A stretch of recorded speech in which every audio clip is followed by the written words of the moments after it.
আমার বাচ্চার কসম, আল্লাহর জাতের কসম, এই মানবতার মামলার সাথে আমি একটা আমি আমার দীর্ঘদিন রাজনৈতিক কারণে রাজনৈতিক প্রতিহিংসার কারণে দেশের বাইরে ছিলেন, তারপরে দেশে আসার পর সার্বিক অবস্থায় আমার ওয়ার্ডকে যখন আমি রংপুরে নিয়ে যাই ডাক্তার দেখাই, ডাক্তার বলছিল আপনি সবসময় আপনার ওয়াইফের সাথে থাকবেন। ভাগ্যের নির্মাণ পরিহাস, আমার মা জানাবে আমি থাকতে পারি নাই। আমি দেশে আসার পরের দিন আগে আমার মা দুনিয়াতে গেছে, বিদায় নিয়ে গেছে। আমি আমার স্ত্রীর দুঃসময়ের কষ্টের দিকে বাজে থাকতে পারলাম না। আপনারা জানেন আমি 2013-14 সালের মামলায় আমাকে গ্রেফতার করে জেলা থেকে পাঠানো হয়।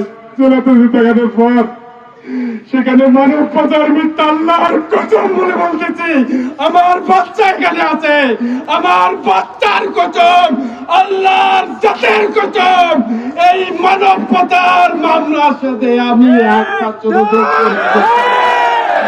আমার তাই মামলার সাথে আমার কোন সম্পর্ক ছিল না। তারা কোনদিন আমার কাছে আসে নাই এবং আমাকে কোনদিন বলে নাই যে আমার তাদের ছেলেকে আসিয়ায় পাঠাতে হবে, কোনদিন আসে নাই এবং বলে নাই। এই জুলুম যারা আমার উপর করেছে, আমি যারা মামলা করেছে তাদেরকে মাফ করে দিয়েছি আল্লাহর রাস্তে। আমি জানি তারা বাধ্য হয়ে রাজনৈতিক প্রতিহিংসার কারণে মামলা করেছে, কিন্তু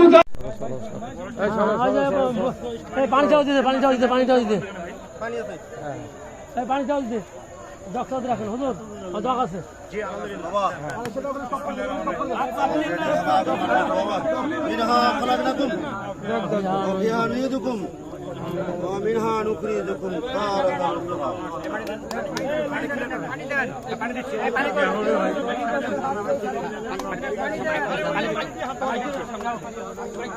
রাস্তা ক্লিয়ার করে দেয়, একদম ক্লিয়ার করে দেয় রাস্তা।